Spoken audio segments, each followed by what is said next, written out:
Hello, Nibuzu, bonjour, kwe.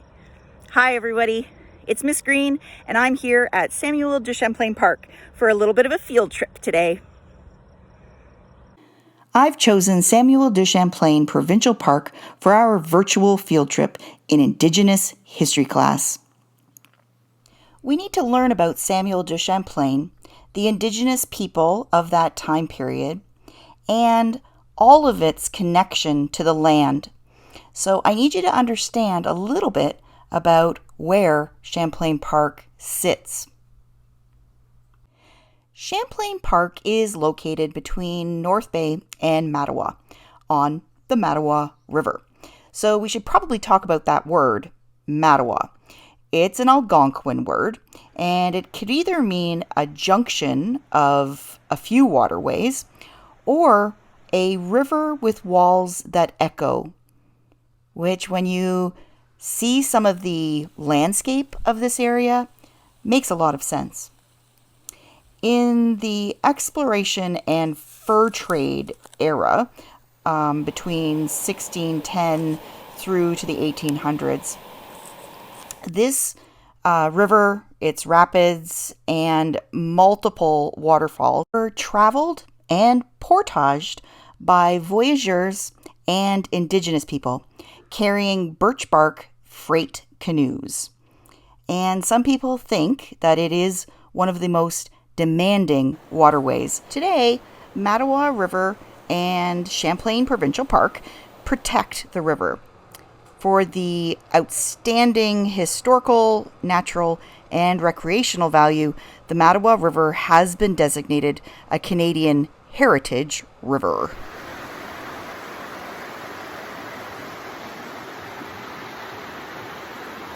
The rivers of Ontario, like the Mattawa to the Ottawa, out to the St. Lawrence, past Montreal and Quebec City, those rivers, for the voyageurs, and certainly for the Indigenous people before them, were the real transportation line for people to trade, travel, hunt, and fish.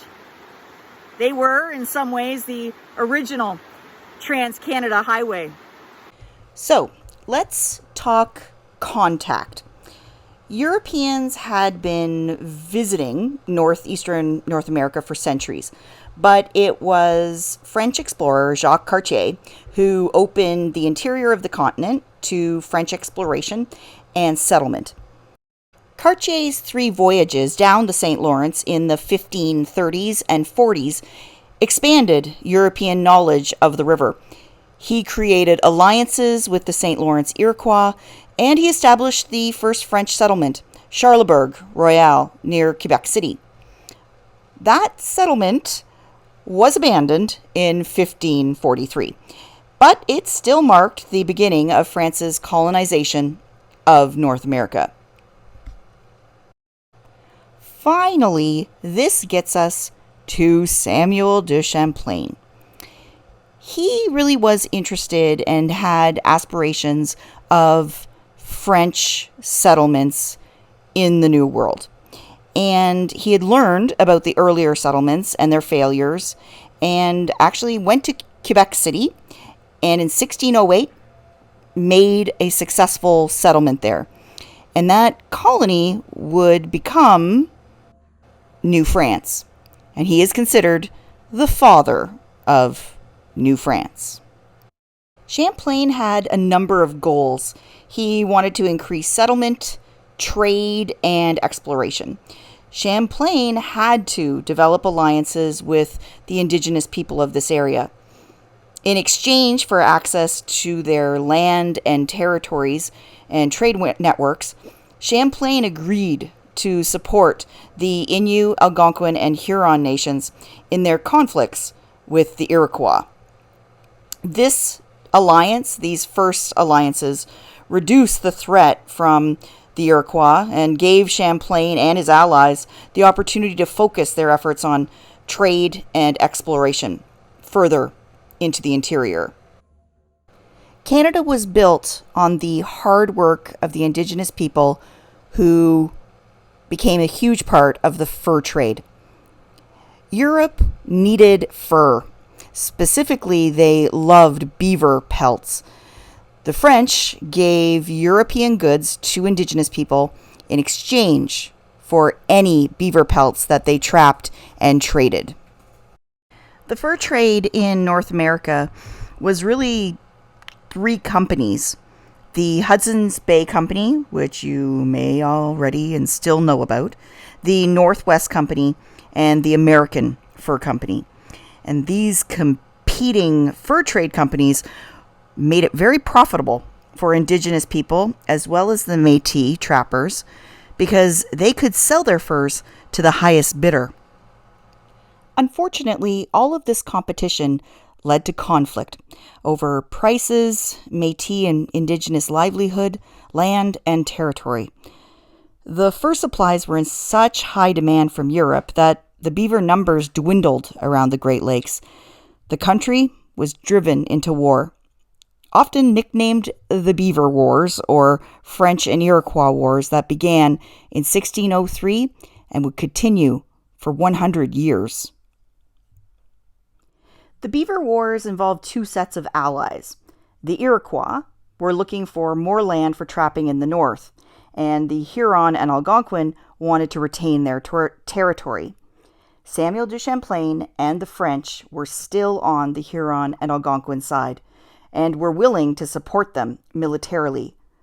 But in 1640, the Iroquois wanted to take over the fur trade and were supported by the Dutch in what is now New York State. And the Dutch armed the Iroquois with muskets and ammunition, providing a huge advantage. Champlain had never wanted to give the Indigenous people guns, but knew it was the only way they stood a chance. The Jesuit missionaries asked that Champlain only arm the Indigenous men who agreed to follow the Christian faith. Both sides were armed. The Iroquois began to attack Huron villages and blocked major trade routes that the French depended on. By the early 1640s, the Mohawk and Oneida, who were allied with the Iroquois, were attacking settlements of New France and raiding the colony's Algonquin allies.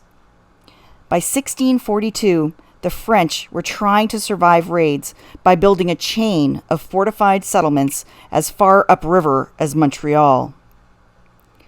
Over the course of 5 conflicts, the Iroquois succeeded in breaking up every one of the Indigenous groups they fought, killing thousands and ending entire groups of Indigenous people. By 1649, 90% of the Huron were killed by war and disease. This needed to stop. A meeting of all the nations was called in 1701 in Montreal. It included the 5 nations of the Iroquois, Haudenosaunee, and all other nations allied with the French, including 39 nations, a total of 1,300 delegates to discuss terms of how to find peace. The Iroquois Haudenosaunee were permitted to trade freely and to obtain goods from the French at a reduced cost. And in exchange, they pledged to allow French settlement at Detroit and to remain neutral in the event of a war between England and France. This peace treaty, the Great Peace of Montreal, assured that New France's superiority in dealing with issues related to the region's First Nations would stay in their hands. The Indigenous allies of the French, like the Algonquin, were in disarray, and they distanced themselves from the fur trade. By destroying the Huron Nation and disrupting the trade network during the Beaver Wars, the Indigenous warriors crippled the economy of New France. And initially, French traders were sent into the interior to encourage any Indigenous people to continue to bring their furs to Montreal, as the Huron had done. They were desperately needed.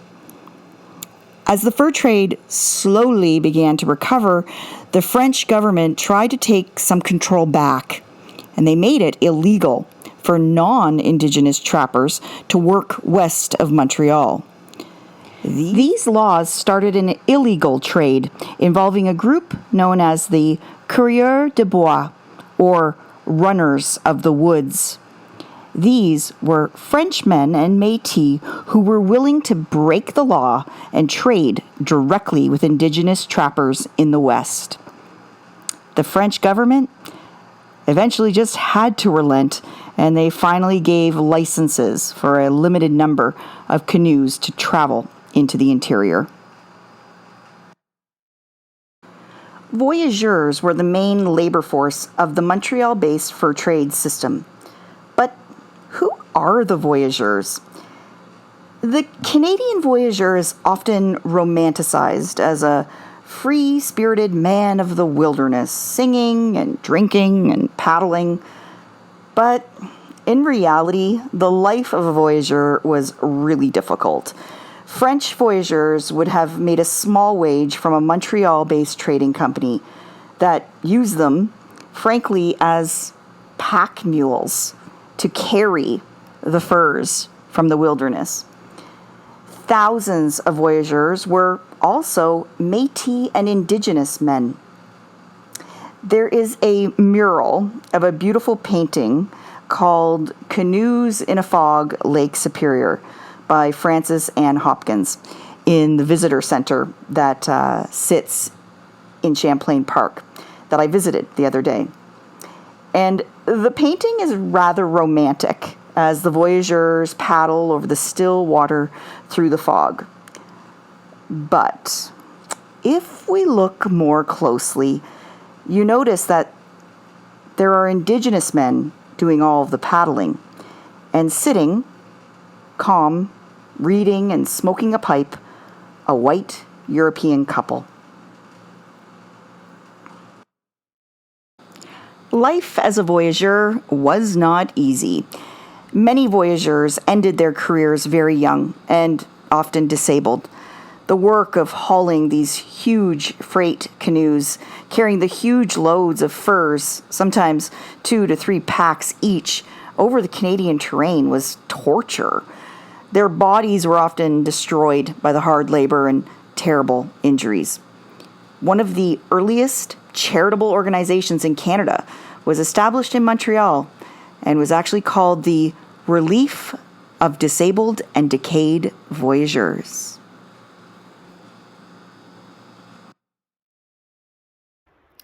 A portage, any part of a river that was unable to be passed by canoe. The voyageurs, the Indigenous people, would pick the canoe up and start walking. And the trails that we're on nowadays are only because of the Indigenous people that came before us. They certainly would not have had the nicely groomed trails that I'm walking on now. But they would pick up all of the furs and other cargo, as well as those huge canoes. And it would take all of the men working together before they could put back into the water. On the other side of the rapids or waterfalls, whatever was impeding their way. So they would certainly have been happy to see wide open water. Far easier for your canoe trip rather than the rugged trails and mosquitoes that they probably battled. Our field trip is almost over, and I hope you didn't miss the big reason why my family and I are so connected to this Samuel de Champlain Provincial Park. Did you see it? That's the freight canoe that my grandfather, Andrew Green, built here at Champlain Park in late 1968 through 1970. I shared my connection to the canoe in class earlier, and I guess we can say it's in my blood. As my grandfather, an Algonquin elder, used his traditional knowledge of building canoes with birch bark to help make this freighter. It's 9.5 meters long. It's filled for educational purposes with all of the packs and furs and paddles, an indigenous repair kit of extra bark and cedar shavings, spruce root lacings, rawhide babiche, and pitch. My grandpa steered this canoe on its maiden voyage on the Mattawa River. And I have just learned on today's visit that they lovingly named the canoe Amich, an Anishinaabe word meaning beaver.